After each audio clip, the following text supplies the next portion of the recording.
Buenas, somos del grupo de análisis de variable B1 de la Universidad Industrial de Santander. Hoy venimos a explicar el ejercicio 522 del libro de diseños de experimentos de Montgomery, segunda edición. El ejercicio en cuestión dice así: en un artículo del Journal of Testing and Evaluation se investigan los efectos de la frecuencia de carga cíclica en las condiciones ambientales sobre el crecimiento de las fisuras por fatiga con un esfuerzo constante de 22 megapascales para un material particular. Los datos del experimento se presentan abajo. Como se puede ver, en el ejercicio tenemos tres factores que son la frecuencia, que la podemos llamar tau, el medio ambiente, que la podemos llamar beta, y la frecuencia por el medio ambiente, que va a ser tau por beta. El ejercicio nos pide dos cosas. La primera, analizar los datos del experimento, y B, analizar los residuales. Para poder hacer el A, vamos a obtener el ANOVA para ver qué hipótesis vamos a manejar, si hace la hipótesis nula o si vamos a rechazar la hipótesis nula o no. Posteriormente a esto, vamos a anotar los datos en una tabla de Excel: la frecuencia, el medio ambiente, el aire, el agua y el agua salada. Para poder obtener el ANOVA, primero tenemos que hacer la suma de cuadrados. Para poder hacer la suma de cuadrados, primero hacemos las sumas totales de la frecuencia y las del medio ambiente. De la frecuencia hacer la frecuencia de 10, perdón, va a ser la suma de toda esta casilla, todas esas. La frecuencia 1 va a ser la suma de todos estos, y la de 0,1 va a ser la suma de todos estos. Lo mismo se hace para el medio ambiente. La del aire, la suma de todos estos datos. Para el agua, la suma de todos estos datos. Y para la del agua salada, todos estos datos. También se hace la suma total, que es la suma de todos estos datos, y la suma de las réplicas, que hace la suma de cada casilla, de 10 con el aire, de 10 con el agua salada, de 10 con el agua salada, el 1 con el aire, así sucesivamente toda la suma de las réplicas. Después de esto, hallamos el factor de variación, que es la suma total de los datos que nos dan al cuadrado sobre n. N es igual a 36, 36 por el número total de datos que tenemos acá. Otra forma de sacar esto no es contando cuántos hay, sino es A por B por N minúscula. ¿Qué es A y qué es B? A son las veces que se repite acá, o sea, 1, 2 y 3, y B lo mismo, 1, 2 y 3. Y N es el número que se repite el experimento en la casilla, 1, 2, 3 y 4.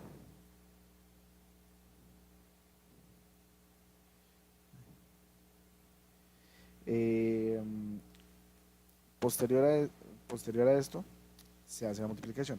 3 por 3 por 4 da 36. Para poder hallar la suma de cuadrados de los factores que tenemos, que es la frecuencia, el medio ambiente, la frecuencia por el medio ambiente, las réplicas, el error y el total, primero hallamos la del total, que es la más fácil. Es la suma de cuadrados de todos los datos que tenemos menos el factor de variación.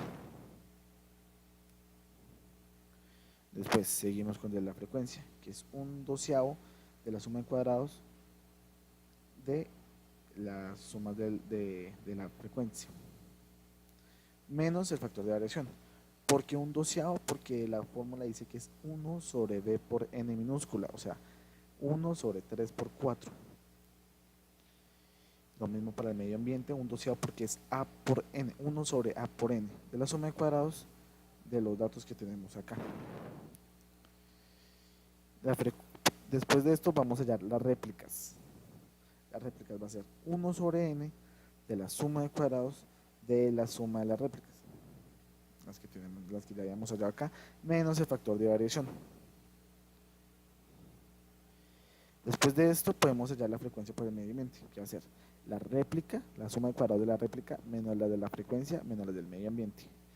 Y ya con eso podemos hallar el error, que va a ser el total menos el de las réplicas. Después de hallar la suma de cuadrados, tenemos que hallar los grados de libertad.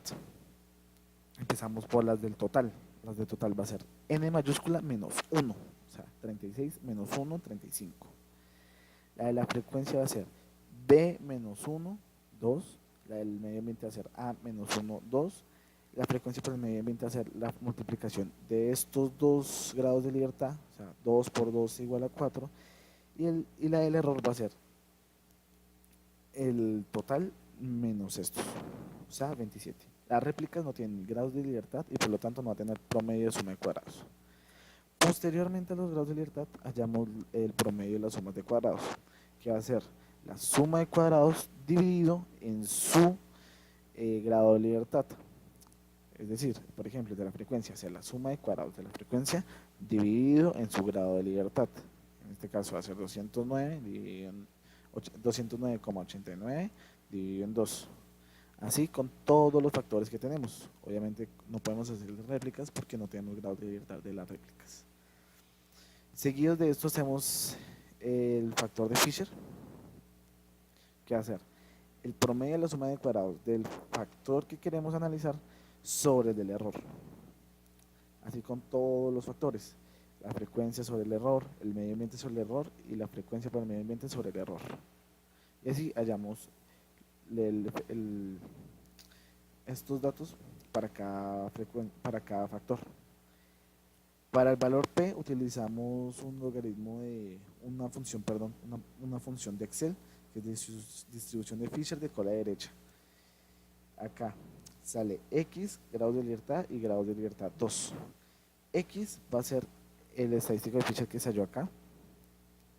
Después, los primeros grados de libertad, el primer grado de libertad va a ser los grados de libertad del factor que queremos analizar. En este caso, el de la frecuencia. Y los segundos van a ser los del error. Los del error siempre van a ser los segundos. Y así lo mismo para el medio ambiente, que va a ser F, los grados de libertad y el error. Tenemos una significancia del 95% y todos estos nos dan que sí. Por lo tanto, tenemos suficiente información para poder rechazar la hipótesis nula. Con esto concluimos el punto A. El punto B nos pide analizar los residuales. Para poder analizar los residuales tenemos que fijarnos en la tabla NOVA cuáles son los factores que tuvieron significancia. En este caso, los 3 factores tuvieron significancia. Por lo tanto, vamos a esta ecuación de acá que dice mu es igual al promedio punto, todas las que tenemos acá, y se suman en vertical. En total nos va a dar que los residuales es la resta del promedio y J punto, que hace el promedio de los residuales. Vamos a coger esta tabla, la vamos a copiar y la vamos a pegar tal cual acá. ¿Qué vamos a hacer? Le vamos a restar cada residual que existe.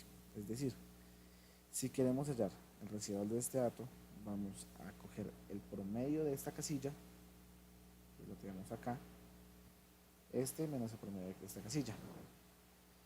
Va a ser, en el segundo caso, el 2,47. Si queremos hallar su residual, va a ser el 2,47 menos el promedio de esta casilla. Si queremos hallar el residual, en este caso, va a ser el 2,06 menos el promedio del promedio de esa casilla, de esta casilla, el 2,9. Así con todos los datos.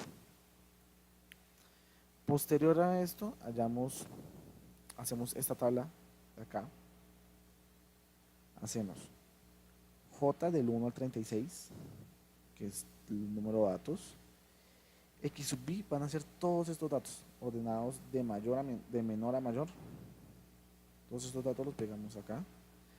J menos 0,5 sobre n va a ser el 1 menos 0,5 sobre n, que es 36.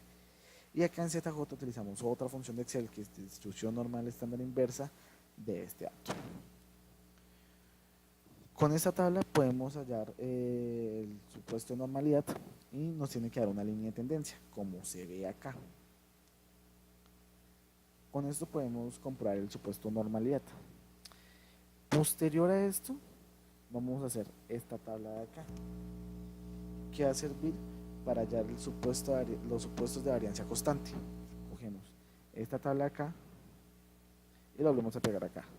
En este caso no los ordenamos de menor a mayor para facilidad nuestra, para poder hallar los datos con mayor facilidad, pero en este caso no hay que tener un orden exacto. Los vamos a graficar contra el promedio de las frecuencias, que son estos de acá, el promedio del medio ambiente, que va a ser el agua, el aire, el agua salada, que van a ser estos de acá, estos promedios de acá. Y también se van a graficar contra el promedio de los residuales, que son los que ya habíamos hablado antes, que son estos de acá. Posteriormente, hallamos sus gráficas. Como podemos ver, acá tenemos X sub I versus el promedio de las frecuencias del medio ambiente y de los residuales. La conclusión a la que queremos llegar es: si se percibe alguna figura, hay que encontrar patrones en estas gráficas. En este caso no se encuentra ninguna figura en concreta, solo se encuentran patrones, por lo cual podemos concluir que sí se cumple el supuesto de varianza constante. En este caso tenemos líneas rectas, no se ve ninguna figura, acá también, y acá tenemos, si ponemos líneas de tendencia se pueden ver líneas, pero figuras no se ve, entonces podemos llegar a la misma conclusión que teníamos antes. Con esto concluimos ambos puntos A y B del ejercicio 5.2 del libro de diseño de experimentos de Montgomery, segunda edición.